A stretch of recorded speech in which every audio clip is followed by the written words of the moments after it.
A black or blank screen on your Toshiba Excite Pro can often be repaired using built-in recovery features. We will restore system files, troubleshoot startup failures, and get your tablet working again. A lot of errors pertain to this problem, and we're going to go ahead and jump into what should hopefully be a pretty straightforward process, guys. And we're going to go ahead and jump right into it. First thing I'd recommend doing would be to actually go ahead and boot to the troubleshooting utility on Windows 11. So if you do a hard power off 3 times in a row, Windows should automatically attempt to launch the startup repair utility. And if it doesn't find anything, it will give you the option to select advanced settings, in which case it will take you to a screen that looks like this.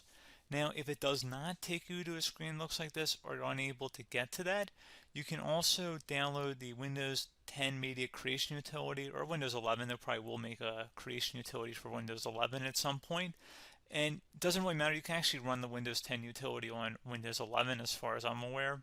And you should be able to run the troubleshooting utilities built in within it. So you just would go ahead and download it to an ISO file and then burn it to a DVD or USB. It'd have to be about 4 gigabytes or more. It couldn't be a small USB flash drive, and it couldn't be a CD. It'd have to be a DVD. And then you'd boot your computer from it. So depending on the computer manufacturer, you'd have to tap a different key on your keyboard in order to launch that menu, in order to select what boot drive you want to go off of. So it could be anything between the escape key, F2, F8, F12, for example, and those are the function keys on the top of your keyboard. So you may have to just do a little bit of trial and error. Shouldn't take you more than a couple minutes. Googling it would probably be best before you even begin. But anyway, we're ready to go ahead and jump right into it.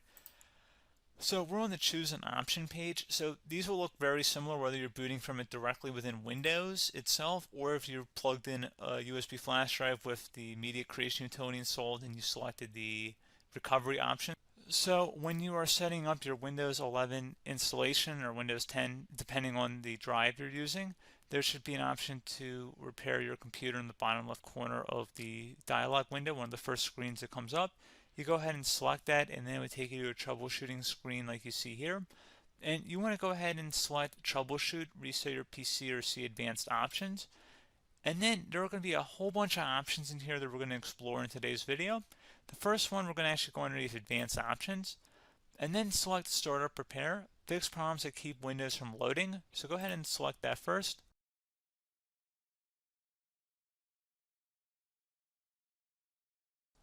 Okay, so you can see it could not repair our PC. That was our first option we could try.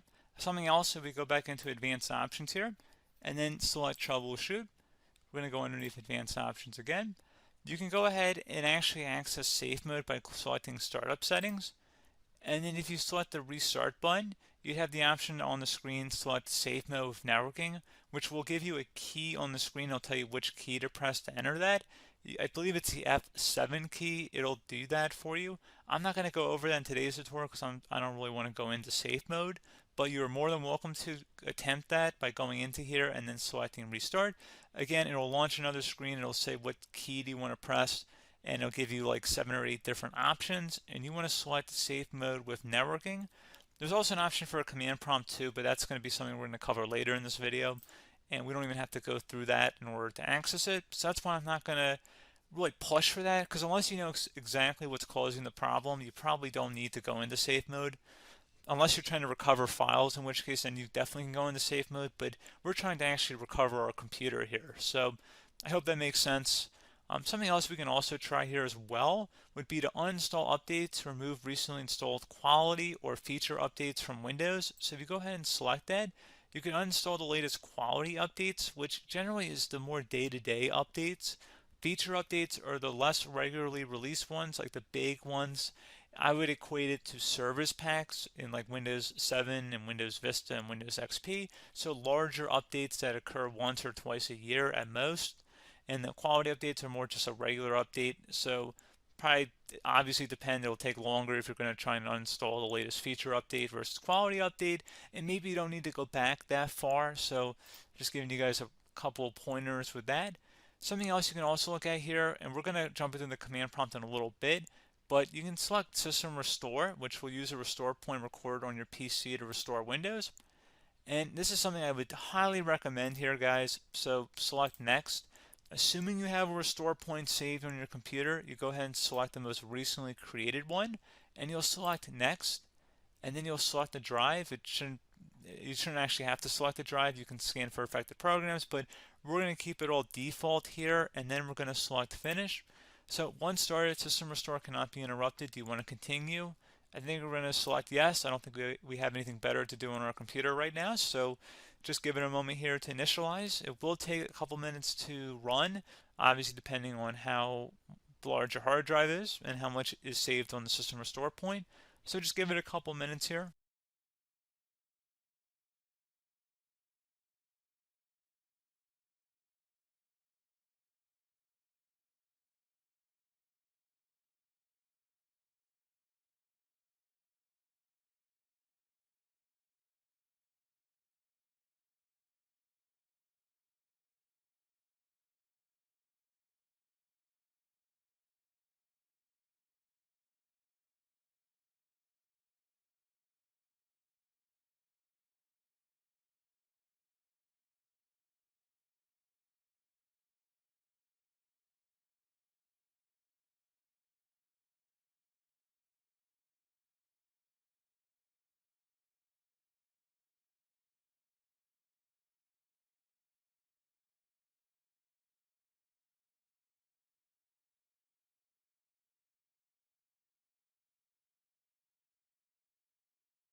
System has been restored successfully. We're going to go over a couple different methods addition to that if that did not work. So I'm just going to pause the video and we're going to start back up back on the recovery screen that we started with. Okay, so a couple other things we can try here too. If you go back into Troubleshoot, you can select Reset Your PC, let you choose to keep or remove your personal files and then reinstalls Windows. You can select to keep my files, which will remove apps and settings but keeps your personal files. You can also select Remove Everything, which will remove all of your personal files, apps, and settings. So this is more of a factory reset, the second option here. First option, it should not delete all of your personal files. However, it will pretty much clear most of your programs. And keep in mind, there's no guarantee that your information, number one, is even still available and easily recoverable on your computer to the point that you actually would be able to recover anything. And the second point is that there's always a chance that it won't actually recover and it will just do a factory reset anyway. So there's no guarantee that actually would keep your files anyway. So I would recommend trying to get a recovery tool and backing that up first before selecting it anyway. But again, those are a couple different options. And then something else you can try here if you go back to the choose an option. Another option, if you go underneath choose an option and select troubleshoot, advanced options, and now select where it says command prompt. Okay, so the first thing we should do is type our main hard drive here. In most cases, it should be the C drive. So you just do a C colon and then hit enter on your keyboard. So once you're underneath the C drive, we're going to type in dir and then hit enter on your keyboard. It should have program files, users, and Windows all in there. That's how you know you're in the right directory.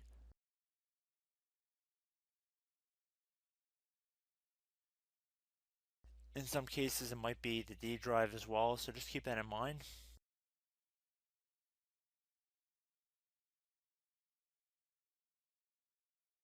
Next thing we're going to do is type in cd space / Windows / system 32 / config, and then you're going to hit enter on your keyboard.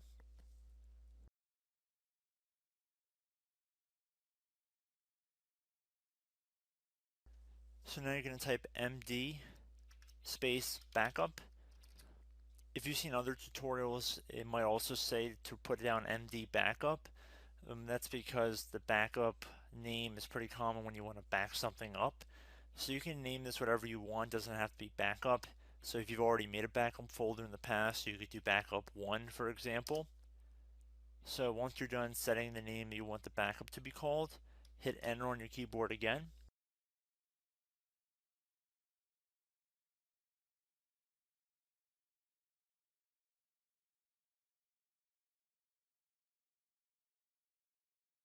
At this point you want to type copy, C-O-P-Y, space, then you want to do the star symbol above the 8 key, then do a period or a dot, whatever you want to call it, then another star sign, and then another space, and then type backup, and then hit enter on your keyboard.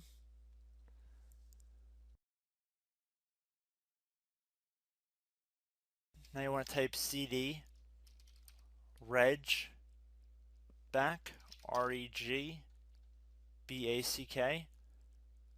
and then hit enter on your keyboard. So now that we are under the reg back, so now you want to type dir again, and then hit enter.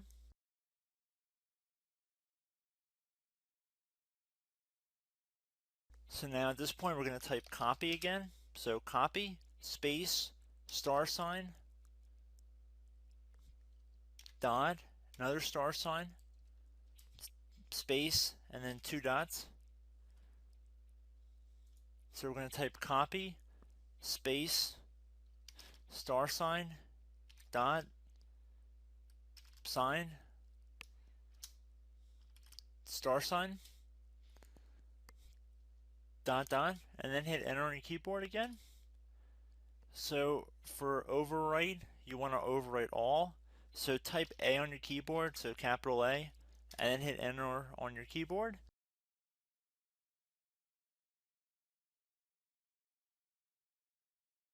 So at this point you should be good to go. You can close out of the command prompt window, and if you accidentally continue to Windows 10, you should be all set.